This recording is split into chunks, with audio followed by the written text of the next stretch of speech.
Hello everybody, this is Professor Quine. I hope this records correctly. I think I've recorded this webinar 10 times and something keeps happening. I don't record the sound, I don't record the desktop. I hope this is right. But anyway, let's keep our fingers crossed.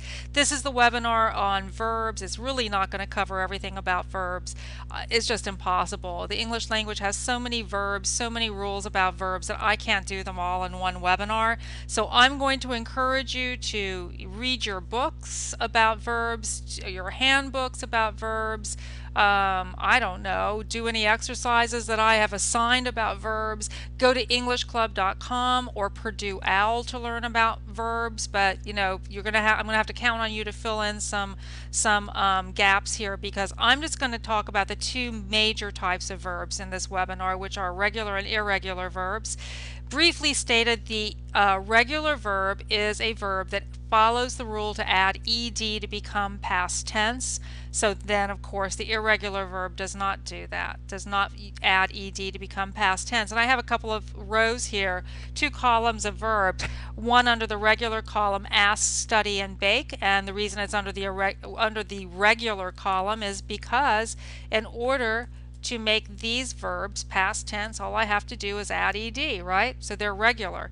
But over here, swim and drive, I don't add ed. They don't become past tense that way.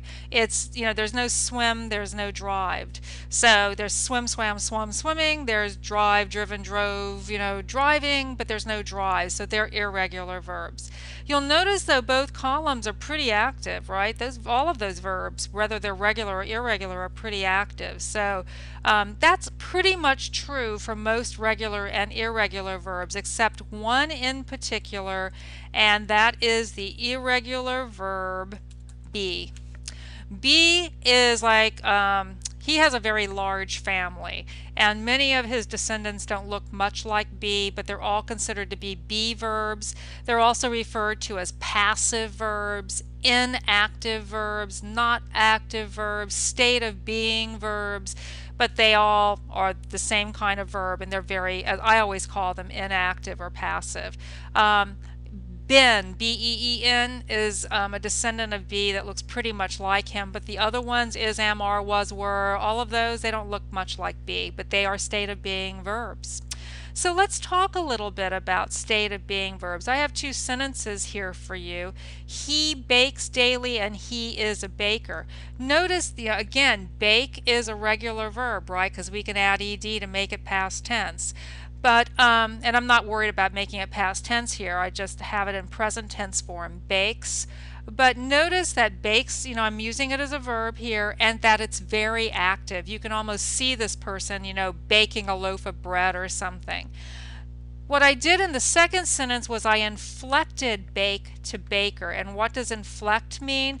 Well, when you inflect something, or when you use an inflection of something, basically you're taking the root of the word and tweaking it a little bit, changing it a little bit to use it in a different way. So I could take maybe the singular of man and make it men.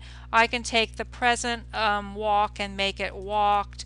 I could take the positive correct and make it not positives. I can take the base of a verb and make it into a noun called a gerund, and if you don't know what those are, go back and look at the noun part of speech webinar, and I discussed that there. But anyway, what I've done is I have taken bakes and made it baker, a noun. So okay, so in that second sentence, I don't have a verb that has anything to do with bake, right? Instead, I have the verb is. This is my verb right here.